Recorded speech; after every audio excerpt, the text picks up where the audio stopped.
Good morning, fourth grade. I was looking through the sketchbook that I sent home. I hope you're enjoying it. And I saw this page. It says, trace your hand and draw all the lines and details that you see. And that's a great lesson. I want you to try that independently, but I have another way to draw the hand that I think you are really going to enjoy. It's kind of an optical illusion. And it does start with tracing your hand. My hand's too big for this page, so I'm going to use a separate piece of paper, which you can do as well. And I would encourage you to use pencil because you can erase that and work as you go. But because the camera doesn't pick up the pencil very well, I'm going to use a Sharpie. So we're going to start with the contour line, which we know is the line around something. And I'm keeping my Sharpie straight. And by straight, I mean like this and not tilted. So I'm going to go back and keep going. Again, if you don't like the outline of your hand, it got too bumpy, you can go back and erase that.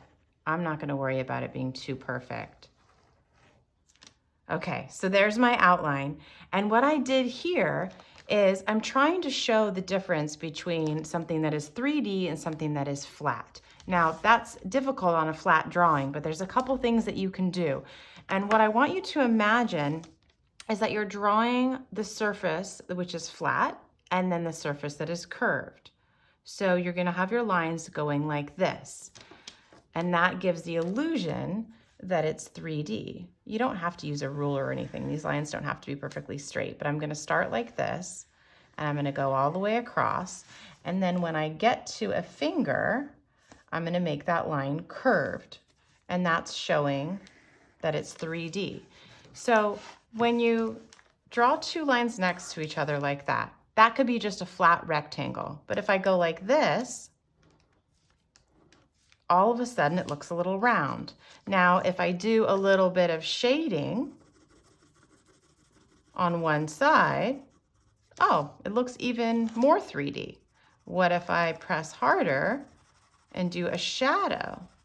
Even more 3D. So that's the idea. We're trying to take something that looks flat and make it look round. And all I'm doing is changing my line from straight to curved. That's easy. You guys can do that. Straight to curved. Your stripes don't have to be perfectly even. You still get the effect.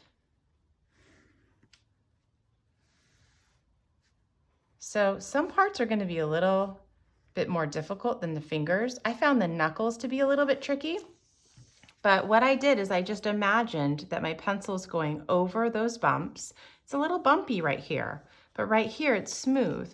So I'm going to fast forward down here and kind of imagine that as I go over my knuckles, the line would be a little bit bumpy, right? Get to my thumb, curve over. But as I start to get down here, this is going to be smoother, but you still want to curve. I really like the way the wrist looks, and I think it works well because I really pay attention to the curve here, then straight, and the curve down. You can put a rubber band around your wrist and look at how the line goes like that. That will give you an idea of how the stripe should look. Okay, so I continue all the way. Little bump there. Curve, curve, straight. Isn't that fun? And then the way that I colored it in, if you want to, if you have colored pencils, crayons, markers, pencils I think are easy because you can press hard and make it darker, or you can press light and make it lighter. And we know that shading makes something look 3D as well. So you don't have to go to this extent with the lesson. You can just do the drawing. But if you have time and you want to, you can add color and do some shading and it makes it look even more 3D. You don't have to color the stripes. It can be one color. I can't wait to see what you do with it. Have fun.